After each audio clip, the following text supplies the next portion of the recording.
ঈদটা নিয়ে দুই ভাগে বিভক্ত। কেউ একদিন আগেই ঈদ করে ফেলছে, দেখছেন তো।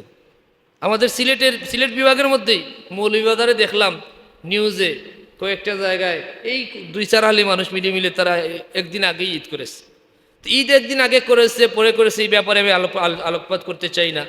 সেখানে একটা বিষয় অত্যন্ত গুরুত্বপূর্ণ যেটা আমার দৃষ্টিগোচর হয়েছে, একজন আমাকে পাঠিয়েছেন ওই তথ্যটা, যে একজন ইমাম দেখলাম ঈদের জামাতের জন্য সে নামাজ পড়াচ্ছে, শার্ট পরা, প্যান্ট পরা, মাথায় টুপি নাই, ভালো কথা। নামাজের পূর্বে আবার বলতেছে যে আমি একটা জবাব দিয়ে দিই। বলে কি জবাব? বলে আমি যে টুপি পরি নাই, পাঞ্জাবি পরি নাই, এটার জবাব হচ্ছে এটা কোনো ইসলামী লেবাস নয়। নাউজুবিল্লাহ মিন যালিক বলবেন না, কোনো কিতাবে টুপি পাঞ্জাবির কথা নাই, সে ওপেন চ্যালেঞ্জ করছে। নাউজুবিল্লাহ বলবেন না। আচ্ছা দেখেন কিভাবে ফিতনাটা দিন দিন ছড়াচ্ছে, টুপি পাঞ্জাবি নাকি ইসলামী লেবাস নয়। আচ্ছা এর আগে কখনো এরকম শুনছেন? কি একটা অবস্থা! এজন্য আমাদের প্রতিনিয়ত ওই ফিতনাগুলো সম্পর্কে সজাগ থাকতে হবে এবং আমাদের রসুল পাক সাল্লাল্লাহু আলাইহি ওয়াসাল্লামের সুন্নাহগুলাকে বারবার চর্চা করতে হবে এবং আমাদের পরবর্তী প্রজন্মকে সেই মেসেজটুকু পৌঁছে দিতে হবে।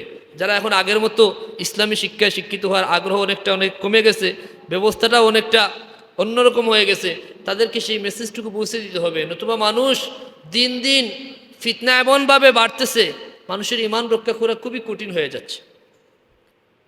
আমরা যে কামিজ পরি, যে জুব্বা পরি, টুপি পরি, শেষ পর্যন্ত আরো ভয়ঙ্কর একটা কথা বলেছে টুপি না পরার পিছনে। সে বলে ওই টুপিটা হচ্ছে ইয়াহুদিদের। নাউজুবিল্লাহ বলবেন না, টুপিটা হচ্ছে ইয়াহুদিদের লেবাস, এজন্য সে নাকি টুপি পরে না। নাউজুবিল্লাহ বলবেন না, টুপি নাকি ইয়াহুদিদের লেবাস। অথচ আমরা যা করি, ওই টুপি, জুব্বা, কামিজ যা বলেন, এই ব্যাপারে যদি আপনি হাদিস ঘাটাঘাটি করেন, রসুল পাক সাল্লাল্লাহু আলাইহি ওয়াসাল্লামের সুন্নাহ সাহাবায়ে কেরাম পড়েছেন, তাবিন পড়েছেন, তবে তাবিন পড়েছেন, আইমায়ে মুস্তাহিদিন পড়েছেন, যুগ যুগ ধরে উলামায়ে হক্কানি যারা প্রত্যেকেই এই আমল করেছেন। কি করেন নাই? প্রত্যেকেরই টুপি, জুব্বা, কামিজ এগুলোর উপর আমল ছিল কি ছিল না? রসুল পাক সাল্লাল্লাহু আলাইহি ওয়াসাল্লামের দাইমান সুন্নাহ ছিল, আল্লাহর হাবিব সাল্লাল্লাহু আলাইহি ওয়াসাল্লাম দাইমান পাগড়ি পরতেন, শুধু টুপি না, টুপি পরতেন, টুপির উপরে পাগড়িও পরতেন। সুবহানাল্লাহ বলবেন না, টুপির উপরে পাগড়িও পরতেন। আল্লাহর হাবিব সাল্লাল্লাহু আলাইহি ওয়াসাল্লাম ইরশাদ করেছেন, মা বাইনানা ওয়া বাইনাল মুশরিকিন, অন্য বর্ণনায় এসেছে মা বাইনানা ওয়া বাইনাল কুফফার, কাফের এবং মুশরিকদের আর আমাদের মধ্যে পার্থক্য হচ্ছে আমরা টুপির উপরে পাগড়ি পরি আর কাফের মুশরিকরা টুপি ছাড়া পাগড়ি পরে। কথা বুঝছেন? এজন্য রসুল পাক সাল্লাল্লাহু আলাইহি ওয়াসাল্লাম এর দাইমান সুন্নাহ হচ্ছে টুপি, পাগড়ির নিচে একটা টুপি পরিধান করা, তার উপর পাগড়ি পরা। সুবহানাল্লাহ বলবেন না। আল্লাহর হাবিব সাল্লাল্লাহু আলাইহি ওয়াসাল্লাম দাইমান পাগড়ি পরতেন। সাহাবায়ে কেরাম কিংবা রাসূলুল্লাহ সাল্লাল্লাহু আলাইহি ওয়াসাল্লাম কখনো হয়তো খুব কম বর্ণনা পাওয়া যায় যে পাগড়ি ছাড়া শুধু টুপি পরছেন, 1-2টা বর্ণনা আছে, কিন্তু বেশিরভাগ সময় রাসূল পাক সাল্লামের দাইমান সুন্নাহ ছিল তিনি টুপি পরতেন, সাথে পাগড়িও ছিল। অনেক বর্ণনা আছে যে পাগড়ি ছাড়া নামাজ এবং পাগড়ি সহ নামাজের মধ্যে পার্থক্য আছে। সুবহানাল্লাহ বলবেন না। মারফু হাদিস, যদি কোনো মানুষ পাগড়ি ছাড়া নামাজ পড়ে আর যদি কেউ পাগড়ি সহ নামাজ পড়ে, যে পাগড়ি ছাড়া নামাজের চাইতে পাগড়ি সহ নামাজ 25 গুণ বেশি সওয়াব পাওয়া যায়। সুবহানাল্লাহ বলবেন, 25 গুণ বেশি।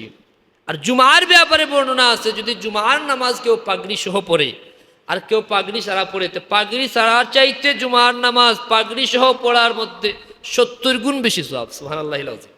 মারফু হাদিস, রাসূল পাক সাল্লাল্লাহু আলাইহি ওয়াসাল্লাম ইরশাদ করেছেন। তাহলে পাগড়ির গুরুত্ব আছে না নাই? টুপির গুরুত্ব আছে না নাই? আল্লাহর হাবিব সাল্লাল্লাহু আলাইহি ওয়াসাল্লামের সুন্নাহ এগুলা।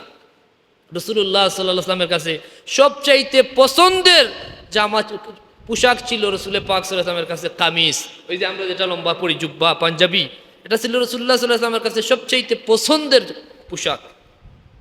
কারণ আল্লাহর হাবিব সাল্লাল্লাহু আলাইহি ওয়াসাল্লামের পছন্দের পোশাক, রসুলুল্লাহর দাইমান যে অভ্যাস ছিল, এগুলো কি সুন্নতের অন্তর্ভুক্ত নয়? রসুলুল্লাহ সাল্লাল্লাহু আলাইহি ওয়াসাল্লাম জীবনে যে কাজ একবার করেছেন তাও সুন্নতের অন্তর্ভুক্ত, যেটা বারবার করেছেন সেটা সুন্নতে মুআক্কাদা হয়ে গেছে অনেকটা, ঠিক না? তাইলে যে বলল যে টুপি জুব্বা এগুলা ইসলামের লেবাস নয়, সে কি মিথ্যা বলে নাই? মানুষকে বিভ্রান্ত করার জন্য বলে নাই? আল্লাহ পাক ওই সকল ফিতনাবাজ থেকে আমাদেরকে হেফাজত করুন, বলি আল্লাহুম্মা আমিন। রসুল পাক সাল্লাল্লাহু আলাইহি ওয়াসাল্লাম কি পরেছেন? টুপি। তখন যদি আপনারা প্রশ্ন করেন যে কোন টুপি সুন্নাহ হুজুর, তবে আবার আরেকখানা হাদিস আছে, টুপি এবং পাগড়ির ব্যাপারে সতর্ক থাকতে হবে। ইহুদিরাও কিন্তু টুপি পরে, খ্রিস্টানরাও পরে, তাদের টুপি আর আমাদের টুপি এক নয়। তাদের টুপি ওই যে জালির টুপির মতো শুধু তালুর মধ্যে একটু রেখে দেয়। আর রসুল পাক সাল্লাল্লাহু আলাইহি ওয়াসাল্লাম যে টুপি পরেছেন হাদিসের কিতাবে পাওয়া যায়, আল্লাহর হাবিব সাল্লাল্লাহু আলাইহি ওয়াসাল্লাম শক্ত গুল টুপি পরেছেন। কথা বুঝেন নাই? গুল শক্ত টুপিটা হচ্ছে সুন্নাহ, আর এর উপরে পাগড়ি পরাটা হচ্ছে দাইমান সুন্নাহ। সাহাবায়ে কেরাম অনেক সময় পাগড়ি ছাড়া শুধু টুপি পরিধান করেছেন। রসুল পাক সাল্লাল্লাহু আলাইহি ওয়াসাল্লামের অভ্যাস ছিল দাইমান তিনি টুপির উপরে পাগড়ি পরতেন। কোন টুপিটা পরতেন? হাদিসের কিতাবে পাওয়া যায় যে টুপি, পাগড়ির নিচে যে টুপিটা পরতেন সেটা ছিল গোল শক্ত টুপি। এমন এক হাদিসে আল্লাহর হাবিব সাল্লাল্লাহু আলাইহি ওয়াসাল্লামের সাহাবী বর্ণনা করেন যে একদিন রাসূল পাক সাল্লাল্লাহু আলাইহি ওয়াসাল্লাম ওযু করার সময় তিনি পাগড়ি খুলেন নাই, পাগড়ির নিচে হাত দিয়ে মাথামাসা করেছেন। এখন যদি নরম টুপি হয় তাইলে পাগড়ির নিচে হাত ঢুকানো যাবে? পাগড়ি তো ভেঙে যাবে। তাহলে এর থেকে বোঝা গেল রাসূল পাক সাল্লাল্লাহু আলাইহি ওয়াসাল্লামের পাগড়ির নিচে যে টুপিটা ছিল শক্ত টুপি ছিল, এজন্য পাগড়ির নিচে হাত ঢুকিয়ে মাথা মাসে করা সম্ভব হয়েছে। সুবহানাল্লাহ বলবেন না? আল্লাহ পাক আমাদেরকে তৌফিক ভিক্ষা দান করুন। এটা আমাদের আহাম সুন্নাহ। আমরা নামাজের জন্য প্রায় সময় দেখা যায় বিভিন্ন জায়গায় আমল আছে অনেকেই যে সবসময় না পারলে অন্তত নামাজটা পাগড়ি পরিধান করে পড়েন। এর কারণ হচ্ছে হাদিস আছে, পাগড়ি ছাড়া নামাজ, পাগড়ি যুক্ত নামাজ, পাগড়ি ছাড়া জুমা, পাগড়ি সহ জুমার মধ্যে পার্থক্য আছে না নাই? অনেক পার্থক্য আছে। আল্লাহ পাক আমাদের সবাইকে সহি সমুজ দান করুন, বলি আল্লাহুম্মা আমিন। আর এই জামানায় সমস্ত ফিতনা থেকে আমরা যেন বেঁচে থাকতে পারি, আমাদের পরিবার পরিজন তামাম উম্মতে মুহাম্মদীকে যেন আল্লাহ পাক হেফাজত রাখেন, বলি আল্লাহুম্মা আমিন। এইবার যদি আপনি প্রশ্ন করেন হুজুর এটার গুরুত্ব কেমন, বলে এটা তো আরো সহজ, যে আন-নাসু বিল লেবাস, মানুষ পোশাক দ্বারাই সমাদৃত হয়। আপনি কোন ধর্মের লোক আপনাকে দেখলে আপনার পোশাক বলে দেবে, ঠিক না বে ঠিক? আপনি যদি ধুতি পরিধান করেন তাইলে মানুষ দেখেই বলবে উনি হয়তো হিন্দু মানুষ, ঠিক না বে ঠিক?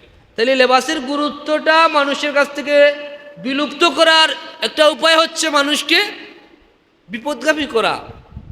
একজন মানুষ তার পোশাকই তাকে পরিচয় দেয় যে সে কোন ধর্মের লোক। কথা বুঝেন নাই মনে হয়? আর নাসু বিল লেবাস। দ্বিতীয়টা হচ্ছে রাসূল পাক সাল্লাল্লাহু আলাইহি ওয়াসাল্লামের সুন্নাহ। ওই সুন্নাহর বিরুদ্ধে যে কথা বলবে সে তো উম্মতের দফতর থেকে বহিষ্কার হয়ে যাবে। ফামান রাগিবা আন সুন্নতি ফালাইসা মিন্নি। রাসূল পাক সাল্লাল্লাহু আলাইহি ওয়াসাল্লাম বললেন যে আমার সুন্নাতকে অবজ্ঞা করলো সে আমার উম্মতের অন্তর্ভুক্তই নয়, সে উম্মত থেকে বহিষ্কার। নাউজুবিল্লাহ বলেন।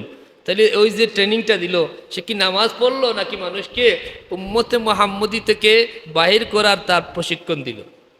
টুপির বিরুদ্ধে বলতেছে এটা ইহুদিদের লেবাস। এখন ইহুদিদের যদি লেবাস হয় তো ইহুদি এবং মুসলমানদের লেবাসের মধ্যে তো পার্থক্য আছে। রাসূল পরিষ্কার করে গেছেন প্রত্যেকটা বিষয় আমলে যে তাদের থেকে আমাদের ডিফারেন্সই আছে। কারণ মান তাশাব্বাহা বিকাউমিন ফাহুয়া মিনহুম, তাদের সাথে যদি আমাদের কালচারে মিল হয়ে যায় তাহলে আমরাও তাদের অন্তর্ভুক্ত হয়ে যাব। এজন্য কোনো মিল নাই, এজন্য তাদের তো নামাজও আছে না নাই? তাহলে আপনি কি নামাজ বাদ দিয়ে দিবেন? আজকে টুপি বাদ দেওয়া আপনাকে টুপির থেকে বিরুদ্ধে বলতেছে, আগামীকাল বলবে যে ইহুদি খ্রিস্টানরা নামাজ পড়ে, আমাদের নামাজেরও প্রয়োজন নেই। বলবে কি বলবে না? এভাবে তো দাবে দাবে বলবে, বলা শুরু হয়ে গেছে। আল্লাহ পাক আমাদেরকে হেফাজত করুন, বলি আল্লাহুম্মা আমিন। কারণ রাসূল পাক সাল্লাল্লাহু আলাইহি ওয়াসাল্লামের সুন্নাহ এটা হচ্ছে আপনার রাসূলুল্লাহ সাল্লাল্লাহু আলাইহি ওয়াসাল্লামের মুহাব্বতের প্রমাণ। আপনি যে আল্লাহর হাবিব সাল্লাল্লাহু আলাইহি ওয়াসাল্লামকে মুহাব্বত করেন এটা কিভাবে আমরা বুঝবো? যে মান আহাব্বা সুন্নতি ফাকাদ আহাব্বানি ওয়া মান আহাব্বানি কানা মাইয়া ফিল জান্নাহ। যে আমার সুন্নতকে মুহাব্বত করলো সেজন্য আমি রাসূলুল্লাহ সাল্লাল্লাহু আলাইহি ওয়াসাল্লামকে মুহাব্বত করলো, আর যে আমাকে মুহাব্বত করবে আমি তাকে সাথে নিয়ে জান্নাতে প্রবেশ করব। সুবহানাল্লাহিল আযীম। তাহলে আমরা আল্লাহ হাবিব সাল্লাল্লাহু আলাইহি ওয়াসাল্লামের সাথে জান্নাতে যেতে চাই কি চাই না? আর যদি রাসূলুল্লাহর সাথে আপনি জান্নাতে যেতে চান তাহলে আপনাকে অবশ্যই সুন্নতের গুরুত্ব, সুন্নতকে মহব্বত করতে হবে। এগুলা হচ্ছে মডারেট ইসলাম যারা নিজেকে দাবি করে। ওই যে লোকটা বলেছে সে হয়তো জীবনে কখনো মাদ্রাসায় বারান্দায় যায় নাই, কিন্তু সে ফতোয়া দিয়ে দিছে। কেন? বলে সে ওই যে ইউটিউব মুফতির কাছ থেকে শুনেছে, হয়তো উনি বলেছেন যেটা পায় নাই, যে পায় নাই, যেটা আপনি পান নাই এটা ইসলামে নাই, এটা বললে হবে? আপনি পান নাই, এটা আপনার দুর্বলতা। আল্লাহ পাক আমাদের সবাইকে হেফাজত রাখুন। আমি আবারও আপনাদের কাছে অনুরোধ করছি, আমরা চেষ্টা করব প্রতিনিয়ত যেটার বিরুদ্ধেই কথা চলে আসছে আমাদের উচিত ওই আমলটা বাড়িয়ে দেওয়া, ঠিক না বেঠিক? তাহলে এটা ইসলামের শিআর, এটা ইসলামের নিদর্শন। ওইটাকে কেন আপনি অবহেলা করবেন, অবজ্ঞা করবেন, ওটার বিরুদ্ধে কেন বলবেন? আল্লাহ পাক আমাদের সবাইকে তৌফিক দান করুন।